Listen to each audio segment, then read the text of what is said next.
You are sitting in a room right now. It is warm. You are holding a piece of glass and metal in your hand. The air around you is perfectly regulated. You are surrounded by things you did not build, eating food you did not harvest, protected by laws you did not write. You have a schedule. You have a deadline. You have a job.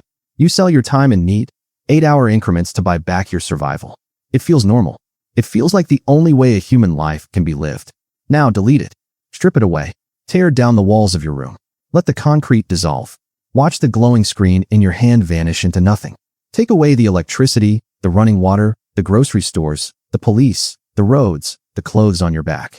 Take away the very concept of money. Take away the clock. You are standing barefoot on the damp earth. The horizon is wide, empty, and silent. There is no boss to answer to. There is no rent due. There is no economic system to support you. You have 24 hours ahead of you, and absolutely nothing scheduled. But your stomach is empty. The sky is darkening, and something is moving in the trees. This is where the real war begins. This is the reality your blood remembers. For 99% of human existence, this was the baseline. There were no jobs. There were no career paths. There were no retirements.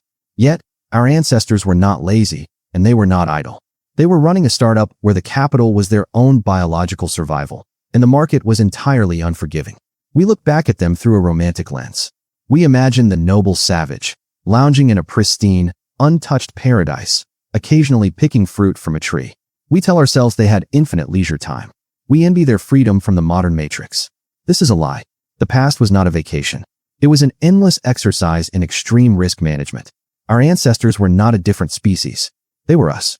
Their brains were structurally identical to yours. Their skin burned in the sun just like yours. They felt the exact same sharp, cold panic when the shadows lengthened. They got bored. They got lonely. They got anxious. When you feel a sudden, irrational spike of stress because your phone buzzes with a notification, that is not a modern malfunction. That is your Pleistocene brain. It is the same chemical cascade your ancestors used to stay alive. In the wilderness, hypervigilance kept you from being eaten. Today, that same mechanism is trapped in an office cubicle, firing at a spreadsheet. You haven't outgrown the wilderness. You just built a cage around it. Our ancestors did not have jobs, but they had a crushing, 24-hour-a-day occupation. It was called staying alive. Let us break down their daily schedule. It did not start with an alarm clock, but with the cold. When you sleep on the ground under the open sky, the dawn is not a beautiful aesthetic experience. It is a relief. Your joints are stiff. Your skin is clammy. The fire you spent hours nursing the night before is nothing but gray ash. Your first task of the day isn't to check your email. It is to assess your caloric runway. Every movement you make costs energy. Every step you take on the landscape is an investment of fat and muscle. If you spend more calories looking for food than you actually find, you are operating at a net loss. In the modern economy, a net loss means debt. In the ancient world, a net loss means your body begins to consume itself. So, you go to work. But you do not hunt every day. Hunting is a high-stakes, low-probability gamble. Megafauna do not want to die. They are faster than you. They are stronger than you. They have horns, hooves, and teeth. A single misplaced step during a hunt does not mean a bad performance review.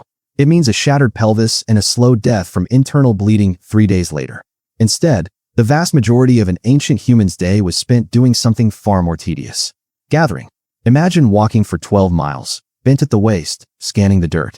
You are looking for tubers, roots, wild seeds, and berries. This isn't a casual stroll. It is highly technical market research. You must possess an encyclopedic database of the local flora. You have to know which root will cure a headache, which berry will sustain your child, and which leaf will cause your lungs to fill with fluid and choke you to death by nightfall. Think about the sheer cognitive load of that database.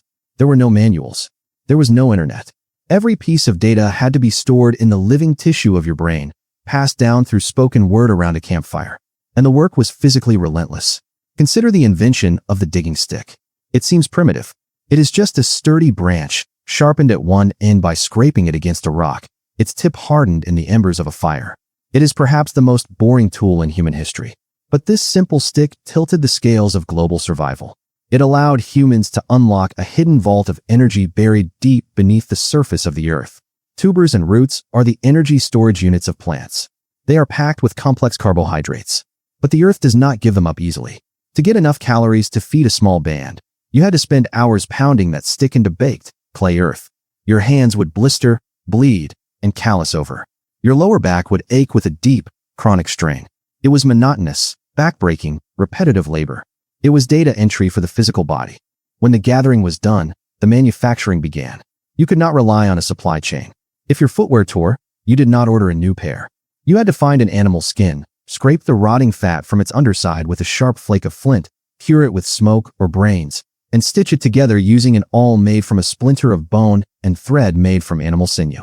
This process required absolute focus. If you rushed the scraping, the hide would rot.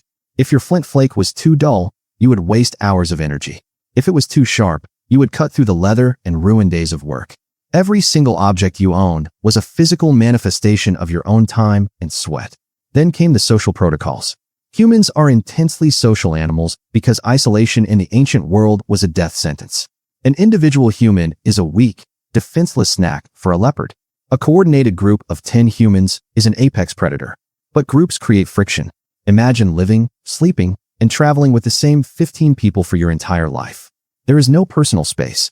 There are no private rooms. Every conflict, every jealousy, every minor annoyance is amplified by the tight confines of the camp. Our ancestors spent hours every day engaged in complex social maintenance.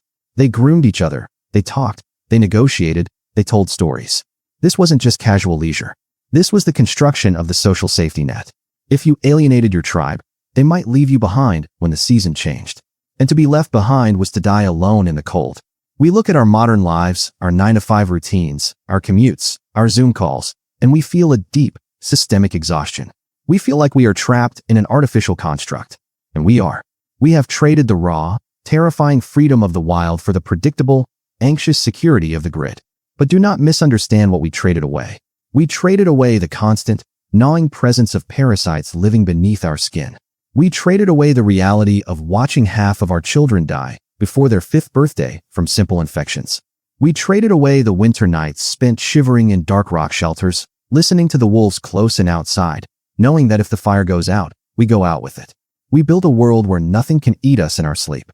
We built a world where food is guaranteed, where the temperature never changes, where our survival is outsourced to a massive, invisible infrastructure of machines and systems. We successfully decoupled our daily labor from our immediate physical mortality. And yet, the ancestral mirror does not lie. We have achieved the peace our ancestors fought for millions of years to secure. We have built the ultimate fortress against the wilderness. But our biology is still standing out there in the rain. We lie awake at night, staring at the ceiling of our perfectly insulated bedrooms, our hearts hammering against our ribs, our minds racing with abstract anxieties. The room is safe. The doors are locked. The future is secure. And yet we are terrified, haunted by the very peace we sacrificed everything to achieve.